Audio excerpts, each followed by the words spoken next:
বিভিন্ন উপজেলা থেকে আগত সভাপতি ও সাধারণ সম্পাদক সহ অন্যান্য নেতৃবৃন্দ, কাউন্সিলর ও ডেলিগেটবৃন্দ, জেলা ও মহানগর শাখার নেতৃবৃন্দ, বক্তব্যের শুরুতেই আমি বাংলাদেশ পূজা উদযাপন পরিষদ বিয়ানীবাজার উপজেলা শাখার পক্ষ থেকে এবং আমার ব্যক্তিগত পক্ষ থেকে শুভেচ্ছা ও অভিনন্দন জ্ঞাপন করছি।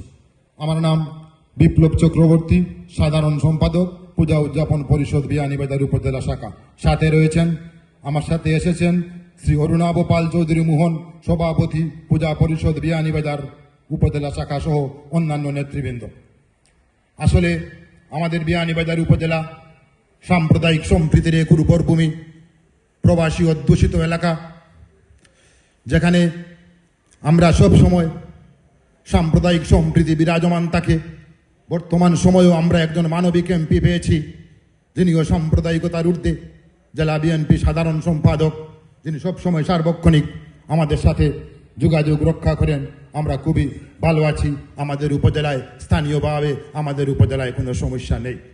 আমরা এখানে ঐক্য পরিষদ এবং পূজা পরিষদের মধ্যে আমাদের মধ্যে খুব দৃঢ় ভাব আছে, আমরা ঐক্যবদ্ধ আছি।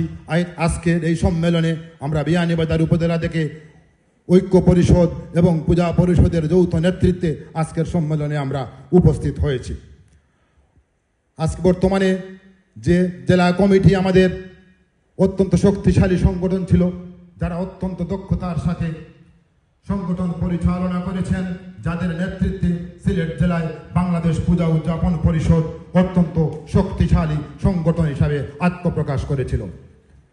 আসলে আমরা যদিও ভালো থাকি, কিন্তু বাংলাদেশের সনাতনীরা ভালো নেই। শিক্ষক, চাকুরিজীবী সহ সাধারণ সনাতনীরা কেহই নিরাপদ নয়। আমি একজন বিজ্ঞান শিক্ষক, বিজ্ঞানের শিক্ষক। যদিও আমি বিজ্ঞান শিক্ষক হিসেবে আমি গর্ব করে বলতে পারি আমি সরকারি স্কুলের একজন শিক্ষক, আমি ভালো আছি। কিন্তু বাংলাদেশের আমার সহকর্মী অন্যান্য বিজ্ঞান শিক্ষক যারা আছেন, তারা কিন্তু ভালো নেই। তারা সব সময় কিন্তু আতঙ্কের মধ্যে আছেন। ধর্ম অবমাননার, আপনারা নিশ্চয়ই জানেন, ধর্ম অবমাননার দোহাই দিয়ে বিভিন্ন স্থানে আক্রমণ করা হচ্ছে, যা কিন্তু এটা আমাদের জন্য খুবই কষ্ট হয়। আমাদের ধর্ম অবমাননা হয় না, কিন্তু অন্য যে ধর্ম রয়েছে, যে বৃহৎ ধর্মাবলম্বী আমাদের দেশে, তাদের ধর্ম কিন্তু মুহূর্তের মধ্যেই সেকেন্ডে অবমাননা হয়। কিন্তু আমাদের ধর্ম প্রতিদিনই অবমাননা হচ্ছে, প্রতি মুহূর্তে অবমাননা হচ্ছে। এতে কারো কিছু যায় আসে না।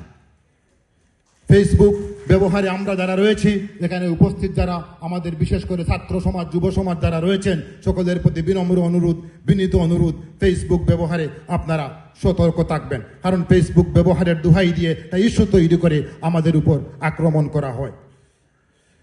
এমন নেতৃত্ব আপনারা আজকে উপহার দেবেন, যে কমিটি বিগত কমিটির মতো আমাদের সনাতনী সম্প্রদায়ের দাবি দাওয়া আদায়ে রাজপথে থেকে অগ্রণী ভূমিকা পালন করতে পারে, সেই কমিটি আমরা সকলেই মিলে আজকে উপহার দেব। আমি আমার বক্তব্য দীর্ঘায়িত করব না। আজকের এই সম্মেলন সফল হোক, সার্থক হোক, সুন্দর হোক।